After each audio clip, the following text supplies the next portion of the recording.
it's such a breath of fresh air to work in the cooperative movement, which kind of embodies this, how we've survived since the beginning. Since we were cave people, they survived through cooperation, right? That's still what we're doing, is taking this, how we've survived over time, cooperation and mutual aid, and actually putting it into a business model. And you might forget that sometimes, so you just go into Littleton Food Co-op, get some awesome stuff from their bulk section, pick up a local cheese. You know, you might just be like, oh, I'm just grocery shopping. So it's nice to be able to think about, well, what's actually behind that? What makes co-ops different?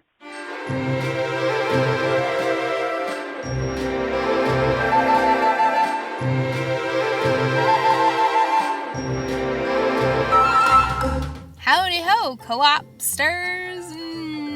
No. I tried a new opening. It did not work. Reset, restart. Erase that from your memories, please. Let's go again. Hi everyone, my name is Anastasia, and this is another episode of That's Rad, a podcast presented by the Littleton Food Co-op. I've been doing pretty well these past few months. How are you doing? The next 30 seconds or so are for you to share your answer, and I will totally pretend to listen to you. Ready? Go. Yeah. Yeah. Yeah, really? Oh my gosh. No, definitely. Yeah. That's so cool. Yeah? Oh, well, yeah. Yeah? Oh, I'm so sorry. I'm gonna have to cut you off there. What? No, wait, what? No, I'm sorry, excuse me? Yeah, this is my show. You should feel lucky that I gave you any time at all. Okay, please stop so I can continue telling you what's in store for this episode. Thank you. This episode, we're going back to co-op basics again. This time, we're talking about co-op principle number 6, cooperation among cooperatives. I think this is personally one of my favorite co-op principles, because I think it's one of the things that really sets us apart from non-co-ops. Because you see, while each individual co-op obviously wants ourselves to succeed, we also want all co-ops in general to succeed too. When us as individuals succeed, the cooperative concept succeeds too. And when the co-ops as a whole are successful, it helps each individual co-op become more successful. Does that make any sense? I imagine when modern co-ops started off this idea of, well, cooperating, it was difficult to explain and get people on board with. However, according to the Cooperative Brochure Network, cooperation among cooperatives was a necessity in the beginning of the modern co-op era. When co-ops are not communicating with each other, each has to continually reinvent the wheel and repeat mistakes that have already been solved at other co-ops. Plus, when co-ops work together, they create better corporate structures and operational efficiencies. This is all a great idea to think about, but sometimes it's still hard for me to think of it in practice. That's why for this episode of That's Rad, I've brought in some real experts on cooperation among cooperatives. First, we're going to hear from Bonnie Hudspeth of the neighboring Food Co-op Association, a secondary level co-op in the Northeast. We'll also hear from Molly Snell-Larch about her work as a co-op consultant at Columinate, which is also a co-op, where she helps other co-ops become better co-ops. That might be the most confusing thing I've ever said, but hopefully listening to Molly will help it make more sense. Plus, I'm talking with David Hale on behalf of the Caledonia Food Co-op in St. Johnsbury, Vermont. David and his team are working to bring a food co-op to the Northeast Kingdom of Vermont, and you're going to hear him explain how much of a difference principle number 6 makes when you're building a co-op from the ground up. And as always, we're giving you a new product to pick up on your next shopping trip. And with that exciting preview, let's get started. Everyone, please help me welcome our first guest to the podcast. Bonnie is in charge of cooperative development for the Neighboring Food Co-op Association, or NFCA. If that's a new acronym for you, that's completely fine because you're about to hear all about it. But before I let our guests tell you all about it, I just want to say, Bonnie, thank you for coming on today. It's really great to be here, and I'm excited to get to share a little bit more about our food co-op and what the Neighboring Food Co-op Association is doing. Before we get into that, can you tell us a little bit about your cooperative journey? How did you come to be where you are today? Absolutely. So I was going to school in Keene, New Hampshire, and I asked, I was new to the community, and I asked one of my teachers, I said, well, where do people grocery shop around here? I like to eat local food, support farmers. And he said, well, they drive across the river into Vermont to shop at the Brattleboro Food Co-op, go to the farmer's market, and, maybe shop at a couple grocery stores around here. And so, I did that too. I would shop in 10 different places. And right around this time, the community was bringing together, the local conservation district was bringing together these community conversations around supporting farmers in our region, and the fact that there was no stable year-round market in Cheshire County. And a lot of people, including the farmers said, well, we don't know what people want. We don't know what products to expand. And the community members were like, we want year-round access to local food. And so from these conversations, people were like, well, why don't we start a food cooperative that could be owned by the community, and one of its main goals could be prioritizing being a year-round stable market where people could buy local food and where farmers would have a place to sell. So I was just finishing school, and I was supposed to do some project, like a capstone or a thesis or a master's project. And I did not want to write a big bunch of paper that would sit on the shelf. And so ended up working to explore organizing a food co-op. And 4 years later, and $1 million raised in community loans, and over 1,000 founding member owners later, we were able to open the Monadnock Food Co-op, sharing from inspiration of food co-ops all around the region, including Littleton Food Co-op, who had opened your doors a couple years before. So that's how I came to get into the cooperative movement. And in the 4 years I was working, I don't even want to tell you how many hours a week of doing community organizing and bringing it together and fundraising and trying to put together the founding board of directors, recognizing how different food co-ops are and what a powerful model they are for building up resources in our community and really having ownership and control stay in our community. So after that, I was like, caught the co-op bug, and Neighboring Food Co-op Association's executive director, Irvin, brought me out to eat Thai food and was like, hey, how would you like to help other communities open food co-ops across the region and help build up this federation of 40 food co-ops? Now it's 40 food co-ops working together and startups toward this shared vision of a thriving economy based on cooperatives and a healthy, just, and sustainable food system. And I said, well, that sounds pretty fun. Count me in. So that's how I came to work in the co-op movement. It's so funny that when you started that story, I thought I knew where it was heading, that you were going to say, oh, everyone starts at the Monadnock Food Co-op and then goes from there. And then when you started mentioning Brattleboro, I was like, wait, what? That's cool that you got to see one kind of from start to, I don't want to say finish, but start to completion, and now you get to do that all the time, I should say.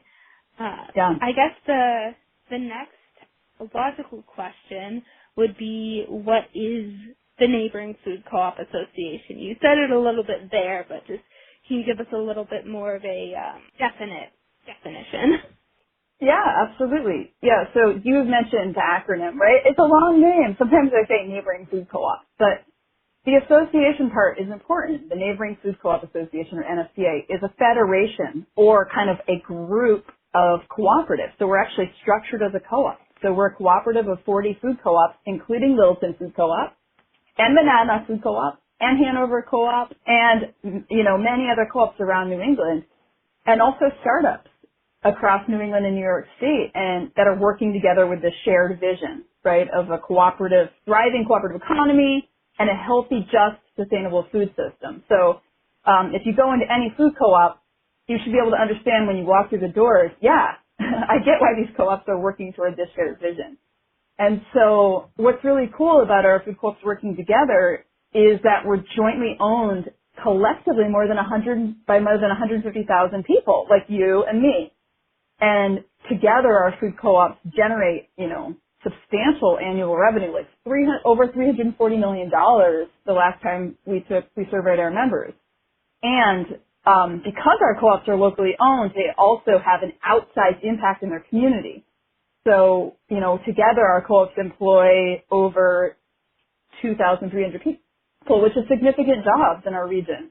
And last year purchased over $93 million from local suppliers. That means money going directly into the hands of farmers and local producers and staying in our region versus being extracted and given to some, corporation somewhere across the world or across the country. So our mission through NFCA is really to use our collective strength and support to support the shared growth and innovation and also the success of food co-ops across the Northeast. Those statistics are just incredible. I mean, we gather our own statistics at the Littleton Food Co-op, and I always think those are magnificent, but seeing them multiplied by 40 plus, it's like, wow, co-ops really do have an impact, especially when they work together. Exactly. And it's kind of, at least in my opinion, thinking about some sort of federation like NFC, it seems kind of like a no-brainer. Like, yeah, let's all work together. We're all co-ops. But, at one point, that didn't exist. So how did NFCA come to be? Like, how did we all come together?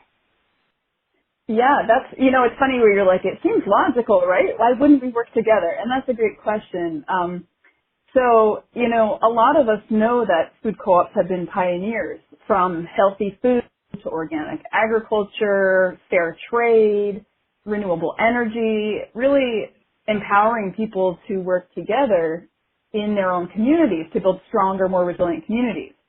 But at the same time, food co-ops have not always been proactive in working together to measure and communicate our collective impact, right? And to share our difference in a competitive marketplace.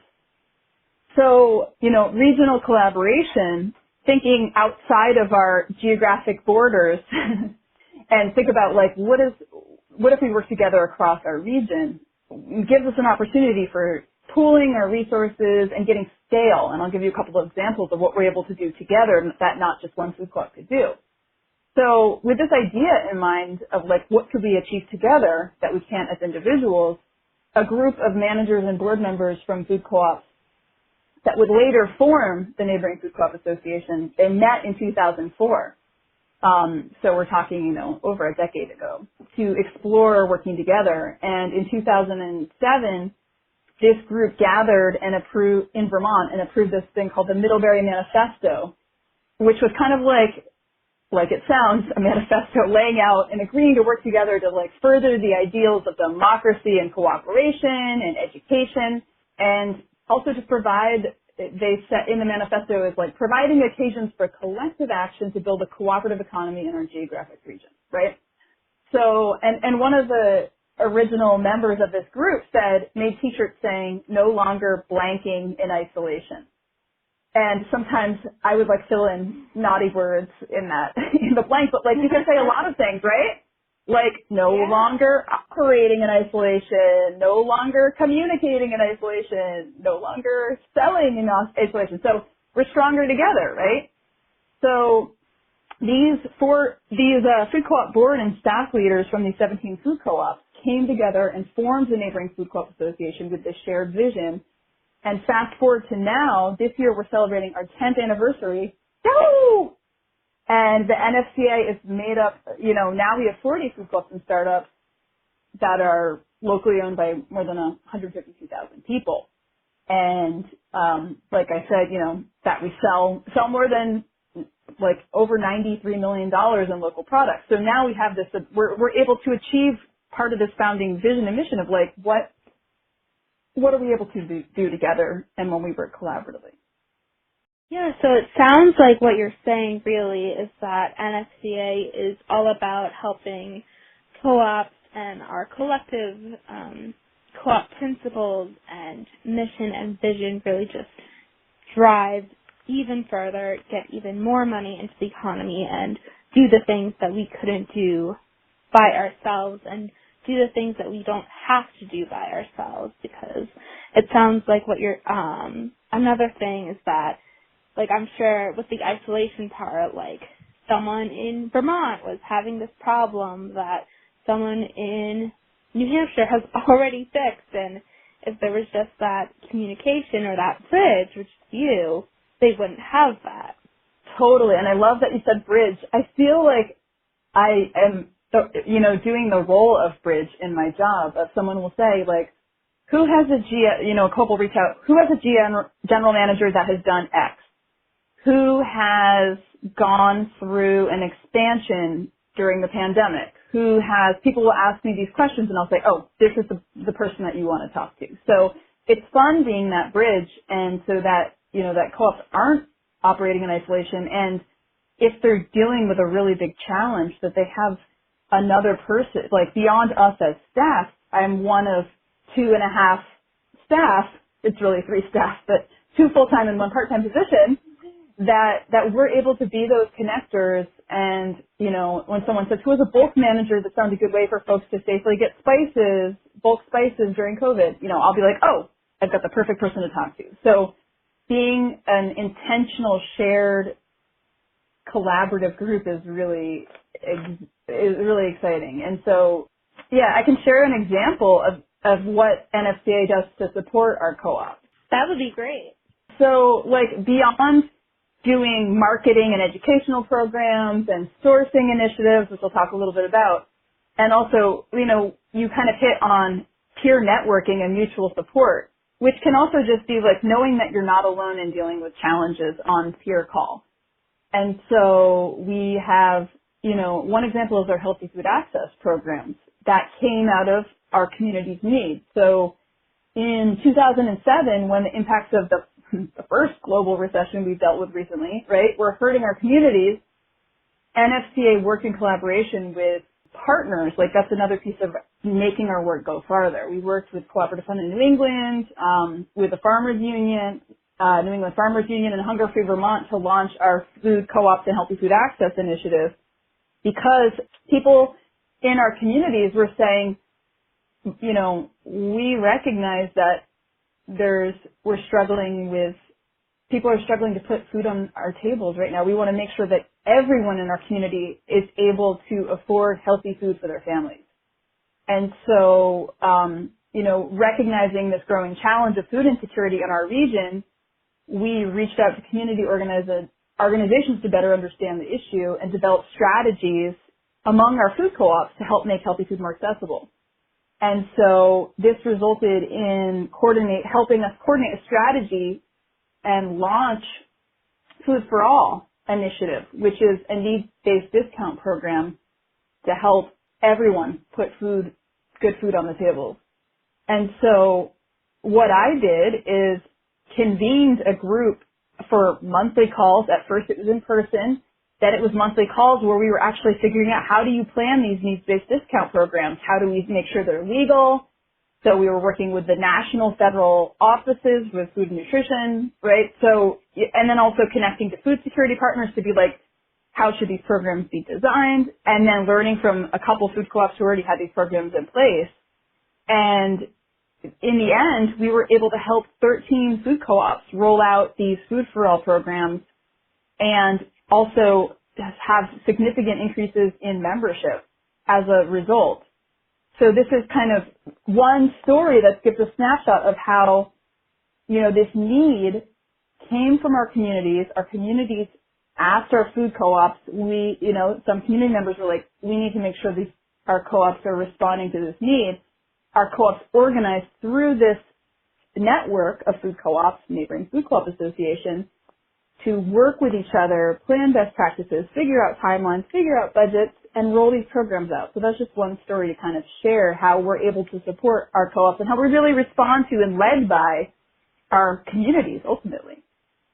I think that's a great example too, because we have our own healthy food access program here at the Littleton Food Co-op, and I think it's always great for our members to see that even if you go to a different food co-op, you still find so many of the same practices and ideals and principles as you do back at home.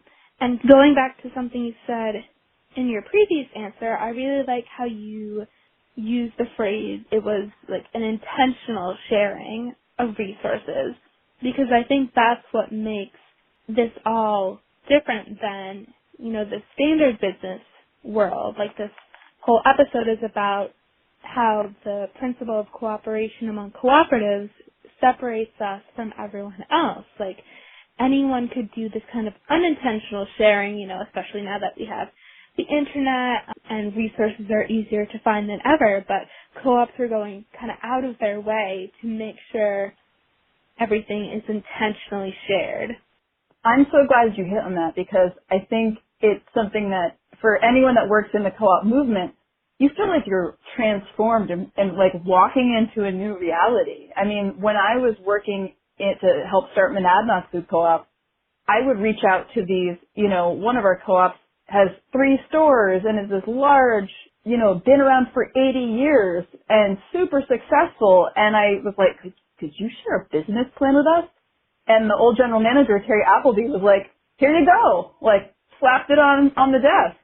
And it just shocked me about like how sharing and how supportive food co-ops are of each other. And it's like very different model than cutthroat dog eat dog competition where profit's the bottom line. And I think when profit's not the bottom line, our co-ops can innovate and give a discount to people in the community to help them make sure that they can get food on their plates, right? And that's something that conventional grocery stores, their shareholders, they're like, profit is the bottom line. So that doesn't incentivize them to look out for the needs of their staff. It doesn't incentivize them to look out to, prioritize the health and safety of their customers. And so when profit's not your bottom line and, the need of the community that owns co-ops and that the co-op is accountable is the bottom line, you're able to be innovative and you're able to be creative and to do really amazing things to meet community needs. So I'm really glad that you brought that out, because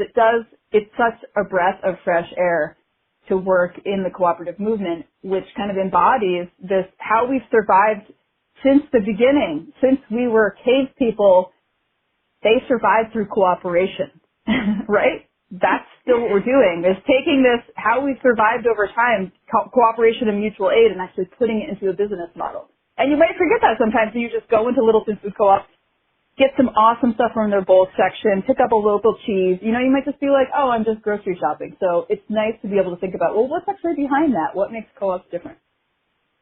Definitely.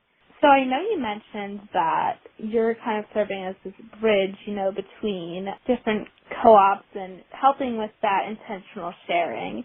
But are there any other ways that the co-ops within the Neighboring Food Co-op Association interact with and support one another? Absolutely. So, from the beginning, our association has really prioritized creating opportunities for networking, collaboration, and mutual support among all of our food co-ops. And so this has included gatherings in our region for staff and board members of food co-ops, doing workshops and trainings, doing peer dialogues that are really supporting our staff and directors of getting to know each other and sharing ideas so that they can pick up the phone and call each other when there's an issue. Or a great example is some of our co-ops are redoing their bulk bins, their bulk sections right now. And so we just had a peer group call with bulk department managers, and one of our food co-ops in Brattleboro was getting rid of some bins, and a co-op up in northern Vermont was like, oh, I need some of those bulk bins. And so, that's just one example of just sharing resources. But beyond that, reaching out and just asking for connection or asking for solidarity. Like, have you ever dealt with this? That's another example too. And our boards, just as our staff without connection could feel isolation for towns that they're dealing with, our boards probably feel the same thing too, right? So our boards really like getting connected as well, because the board of Neighboring Food Co-op Association is also made up of 9 people from 9 different co-ops across our region that are elected through the membership. Just like at Littleton Food Co-op, you elect your board of directors to kind of represent the needs of members. So we do the same thing to make sure, and our board represents the diversity of our association, which is, including large urban food co-ops with thousands and thousands of members and small rural grocery stores who have a couple hundred members. And so that, that board structure allows us to stay real to the needs of our members. In addition to all of these trainings and tier things that we offer, people will say, well, we really need this as a resource. Could you do that? Right? And so then we're able to create a resource and then share it back with all of our food co-ops who are then able to put it into place. So speaking of needs of the members, if I'm a member of a co-op and then they're a member of your co-op, does that mean I'm a member of 2 co-ops? So, like, in other words, do I, the consumer, see any benefits from my co-op being a member of the Neighboring Food Co-op Association? That is such a great question. I love it. And yes, absolutely. As a member of your local food co-op, you notice the benefits of NFCA through the innovations in your co-op that have come from the collective collaboration and sharing of ideas. So you might not directly know that, but you'll see, like, we raise awareness about the difference co-ops make in their communities and across the region at conferences. And another thing is that we worked with the National Cooperative Business Association, which is a national group for all types of co-ops, to make sure that food co-ops were able to benefit from the Small Business Administration programs, right? So make sure that people, don't forget our food co-ops and making sure they're getting resources. And also, as a shopper, on the shelves, you can support farmers in our region and buy frozen fruits and vegetables produced in our region versus things that are grown and transported over 3,000 miles from California or even further away through our farm to freezer program, which is only possible from our co-ops coming together. So, the farm to freezer program happened because our food co-ops were like, hey, our customers are asking for local products that, in certain areas. And so the co-ops were like, okay, what are the 5 top areas where customers were asking for something to be produced in our region, which they were having to bring in from California? And local frozen fruits and vegetables were one of these examples. So from that, our co-ops were able to pilot and say, okay, well, let's test this out. How many pounds of frozen blueberries does Littleton Food Co-op want? How many pounds of frozen blueberries does Buffalo Mountain Food Co-op want? And put together an estimate and then give that commitment to growers and then have local growers produce them, right? So that's an example of our collective volume being able to allow us to do a pilot project that an individual co-op would never really be able to do. So obviously this entire time I think we've covered the basis of why co-ops collaborate and why it's important for them to collaborate. But just to really bring it home, do you share one, the most important, in your opinion, reason why co-ops should collaborate with each other? Yeah. I mean, I honestly think if co-ops didn't work together, they probably wouldn't exist. The laws allowing people to form co-ops would not exist. The policymakers would ignore them, right? Without our co-ops collaborating and pushing together, people would not know what a co-op is and what makes them different. And our co-ops would not be able to communicate their shared impact, just like we were talking about. But more than this, by working together, our co-ops can strengthen our communities and share ideas and innovate and ultimately increase our community's resilience and the resilience and success of our co-ops, both here and around the world. Yeah, and I don't know, it's still, we've gone through this whole thing, and I understand why co-ops work together and how co-ops work together, but it's still so crazy to kind of step back from our cooperative world sometimes and think about us in this larger picture of a capitalist society where the idea is competition, everything for oneself, and we are constantly kind of having to work against that idea and put cooperation over competition in an economy that wasn't made for that and wasn't built for that. And I think we can see now that it's kind of like a double-edged sword, like putting cooperation over competition is what got us in this position of having to fight against it, but it's also the thing that's keeping us afloat. Does that make sense? Yeah, it's an interesting question. Like, how are we able to survive in a in an economy based on competition? And I think some people would argue that competition is basic to human society. But I would argue that, like, so many studies and looking at throughout history, cooperation or working together for mutual benefit is at the heart of our success as a species, and it's how we've survived. And so cooperation is all around us, but it's not always visible. I think that's the thing, right? And I think part of the challenge is that it's not taught in the cooperative, even though the cooperative business model is more successful, especially over time, and there's a number of studies that demonstrate this, it's not taught in our schools, colleges, or universities. Like, why would a more successful model of business not be taught?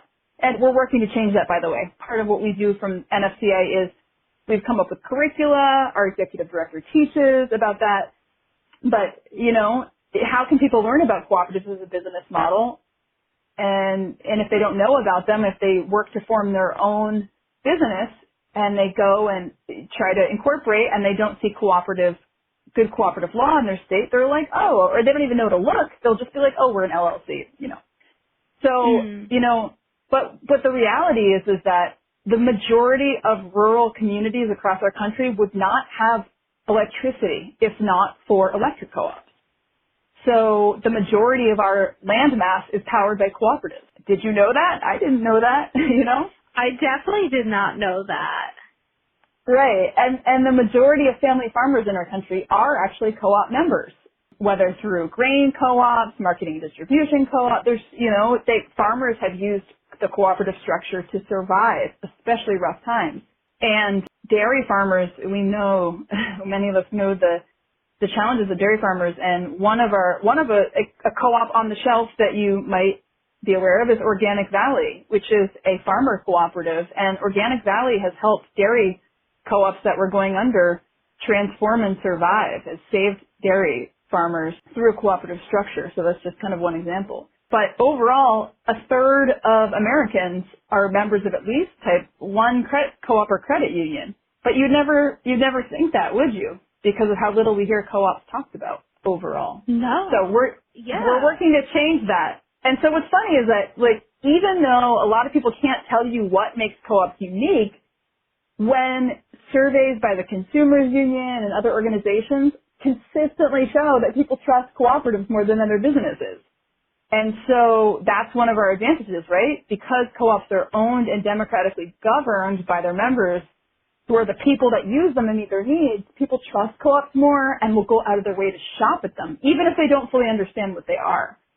So, if a co-op wants to be successful, we encourage them to work with other co-ops and credit unions to communicate their cooperative identity and help share what makes co-ops different and help tell people how to get involved. And, I think during the last year, a lot more people were like, we want more control over where we get our food. We want to be able to trust. I think trust is a word that comes up a lot when people think of co-ops. And do you trust that your community can come up with the answers? Or would you trust a corporate leader that lives across the country or across the world who has never stepped foot in your community? And I think that's something that's really appealing. is that more and more people are recognizing the importance of local knowledge and local infrastructure and local wealth and trusting our neighbors. And I think that makes it much more powerful when you have the ability to walk into a grocery store that you own. To own a piece of a grocery store, like incredibly important community infrastructure with your neighbors that can reflect back what you need as a community. People are going to be more loyal, right? That's partly how co-ops are not only surviving but thriving in a capital society. And during the recession, the last recession of 2008 to 11, that kind of era, our co-ops actually grew. They not only survived the recession when many businesses closed, they thrived. They expanded, they added new members, more people. And there was a whole thing where people jumped from banks to credit unions, financial co-ops, because of trust. They were like, wow, the poo really hit the fan when what was happening on Wall Street, and it made people recognize, like, oh, we want to invest our money in community-owned resources like credit unions and food co-ops. I don't think I could have said any of that better myself. So thank you for taking on that real challenge that has been living in my brain, I think, since I entered the cooperative world. So you just celebrating your 10-year anniversary of NFCA. Going forward, I'm sure you have a lot in store. How can people stay connected with NFCA and find out what's going on across our cooperative region for the next 10 and hopefully more years?